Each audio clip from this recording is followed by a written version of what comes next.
Se trata de Alejandro Tulio, abogado especialista en elecciones, fue director nacional electoral entre 2001 y 2015. Te lo decía yo recién cuando comenzaba el programa, las PASO nacieron cuando él estaba como director electoral de la Argentina, director nacional electoral, sé que las conoce muy pero muy bien. Alejandro, ¿cómo te va? Buenas noches, gracias por atendernos. Buenas noches, Daniel. ¿Cómo estás? ¿Cómo estás? Gracias. Bueno, vamos a ir después a debatir sobre el tema si PASO sí o PASO no, pero contanos, vos fuiste el funcionario que las puso en práctica, las PASO en la Argentina. ¿Qué significan para el sistema electoral argentino tener unas PASO? Las PASO son varias cosas al mismo tiempo. Son un mecanismo para democratizar la forma en que se dirimen internamente la confección de candidaturas. Para lograr esa democratización hay dos caminos. Un camino es que haya internas dentro o competencia dentro de las agrupaciones políticas en donde la gente, todos los habitantes, libremente pueden decidir participar de esa competencia y votar por el candidato o las listas de su preferencia. La otra es que las dirigencias partidarias, que antes de las PASO solían eh, monolíticamente, monopolísticamente, si se quiere, definir las candidaturas, abran a la participación de minorías, de nuevas fuerzas, de nuevos dirigentes, las listas para evitar esa competencia. El resultado es el mismo.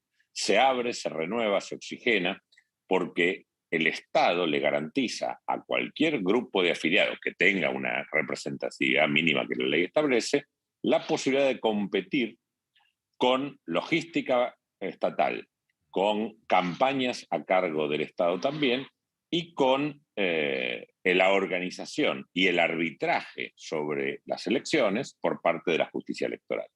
Es la posibilidad de que haya competencia la que genera o la competencia en sí mismo o el acuerdo.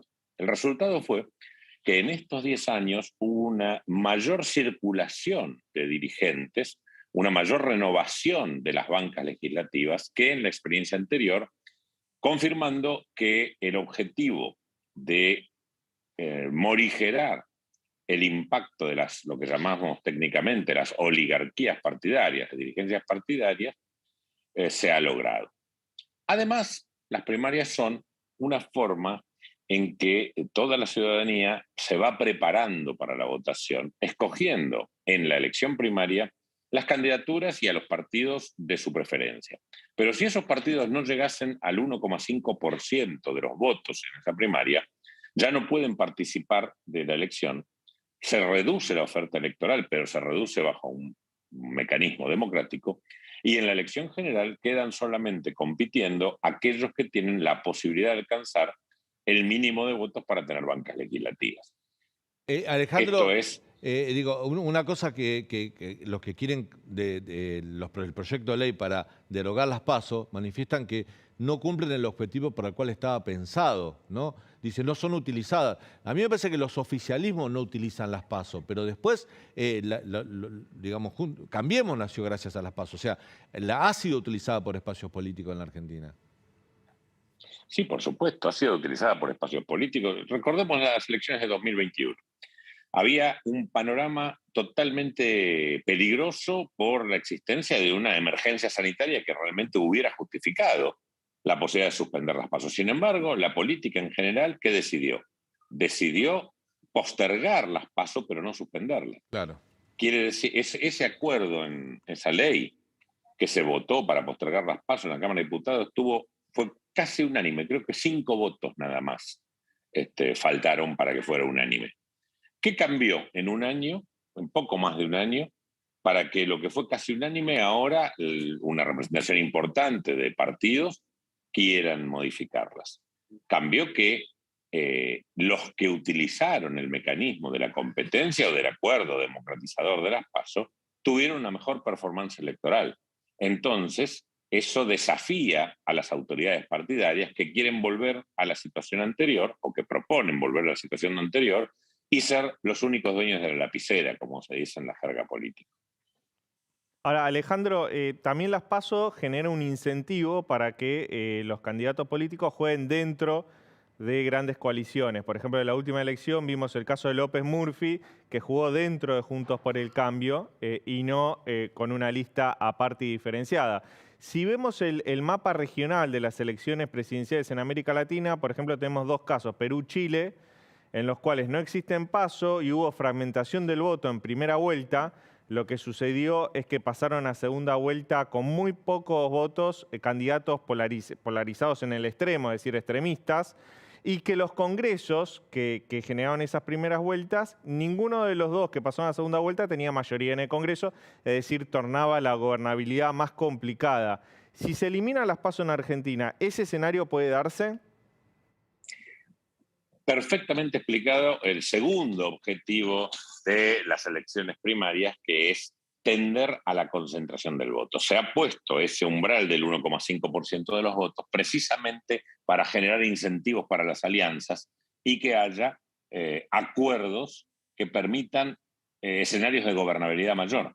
La fragmentación, que ocurre o bien porque no se ponen de acuerdo en alianzas o porque quienes quedan disconformes con la decisión partidaria de generar listas se escinden, se rompen los partidos, tiende a la fragmentación interna y externa.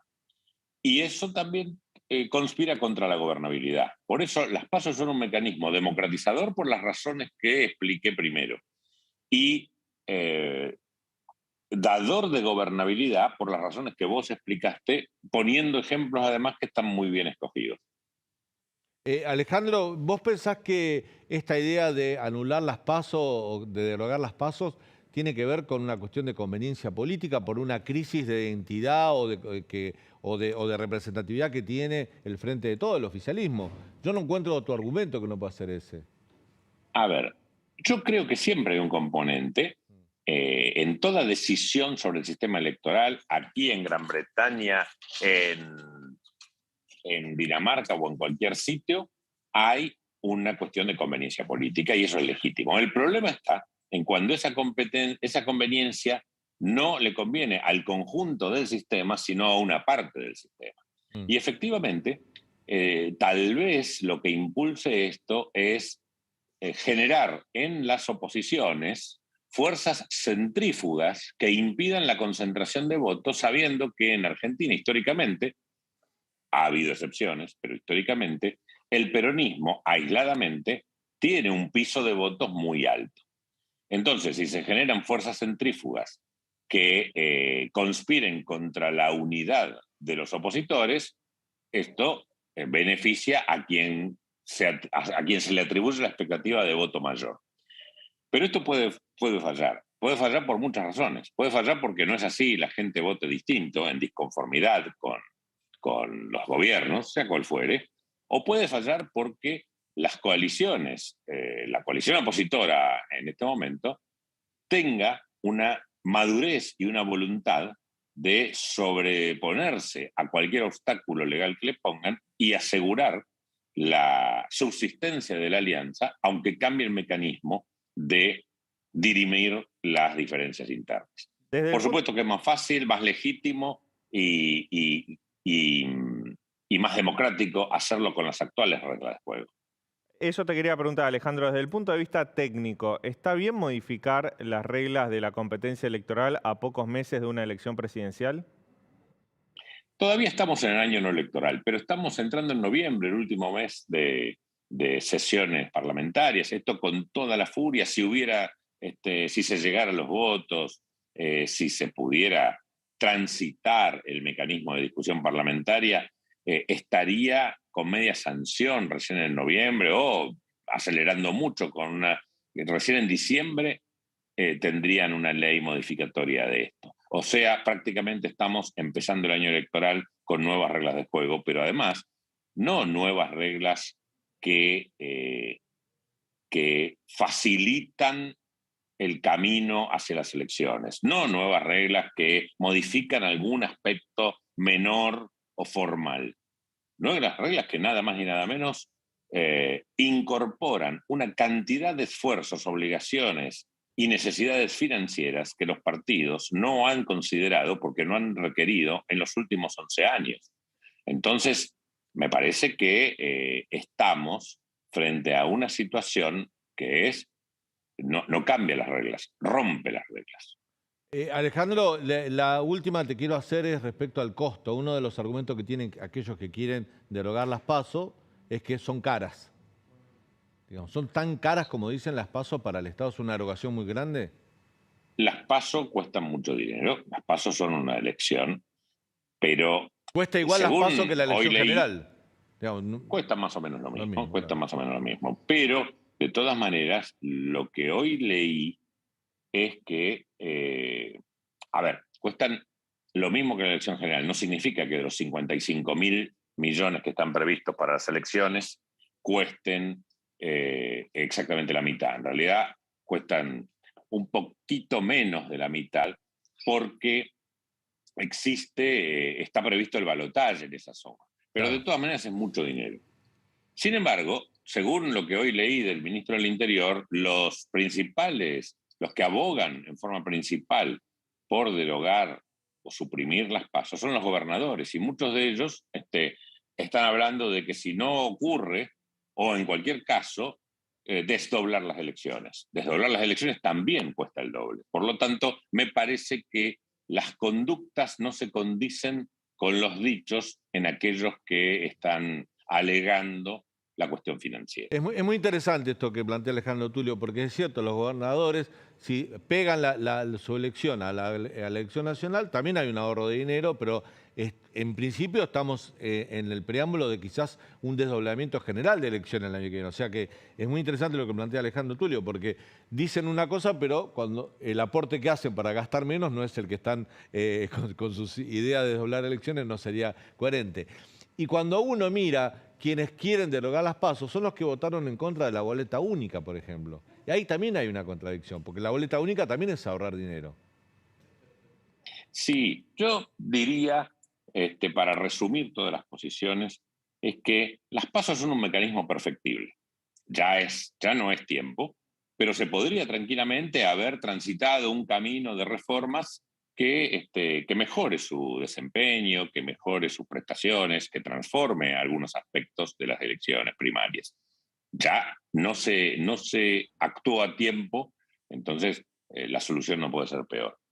Pero si pudiéramos llevar al extremo nuestro razonamiento, yo diría que las PASO son un mecanismo de ordenar la oferta electoral, y lo que se propone con su supresión es volver a la anarquía que en materia electoral hubo desde entre el 2003 y el 2009.